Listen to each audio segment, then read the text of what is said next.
lakas sa Kanya na nagbigay sa'yo ng buhay na wagas. Ang pangalan niyang banal kailan itatanyag. Kung wala ng pagkakataon at huli na ang lahat, at kung ang araw mo'y It's running out to me. With my life laid down, I surrender now. I give you everything, oh Lord. You're good, it is running out. Kanungan ko, kailan pa man.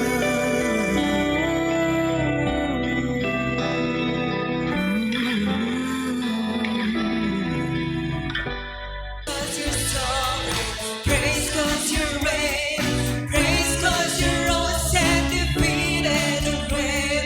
I praise cause you're faithful, praise cause you're true, praise cause you're strong. Salary, I'm going to give sa simbahan. So, yeah, he was really walking in an alignment with the voice that he was hearing. But you know what? After 3 months, nakarinig ulit siya. Same voice coming from the same God who spoke to him in the past. This time, ang sabi ng Diyos sa kanya, I want you to talk to your pastor and to your boss. Magre-resign ka sa trabaho mo. Pagpe-pray ka ng pastor mo, they will commission you and they will send you to be a missionary in this remote part of Africa. Nung narinig niya yon, wala na.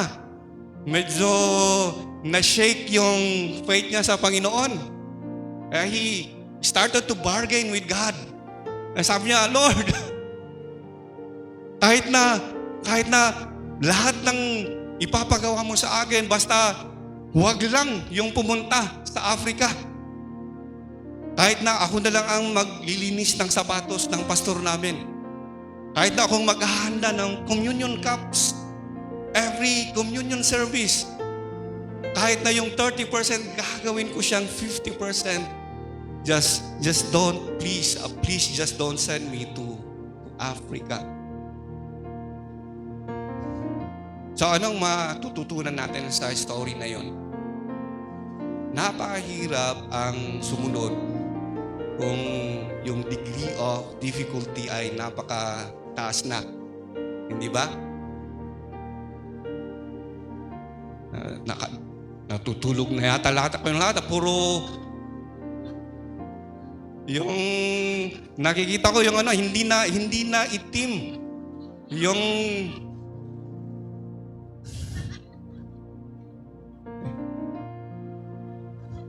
puti naman yung nakikita ko na kulay ng mga mata nyo.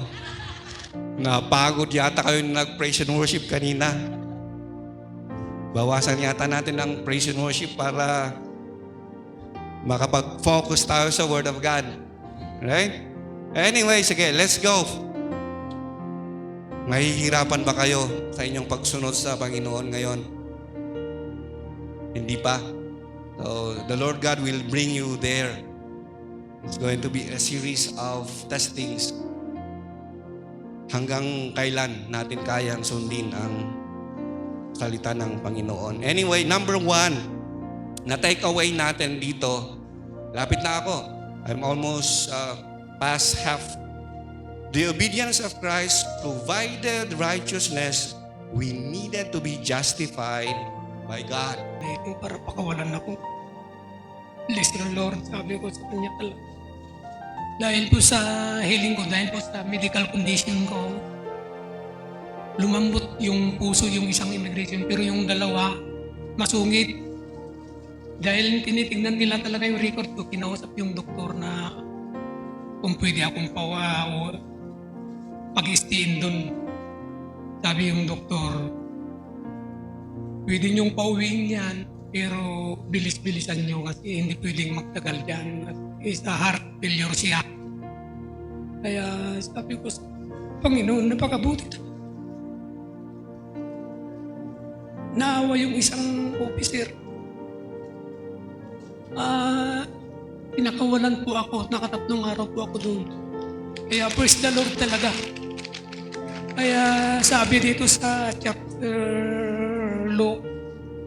verse Luke chapter 1:37, for with God nothing shall be impossible, sapagkat walang salitang mula sa Diyos na di may kapangyarihan. Kaya praise the Lord talaga. Ako'y nagpapasalamat po sa inyong lahat sa gabing ito. Thank you, Lord. Hallelujah. Naway dalangin ko sa Kanya na gabayan niya ako lagi, dugtungan pa niya ang aking buhay para matagal pa ako magpupuri sa Kanya hanggang ako'y nabubuhay pa. Salamat po at magandang gabi sa ating lahat, mga kapatid.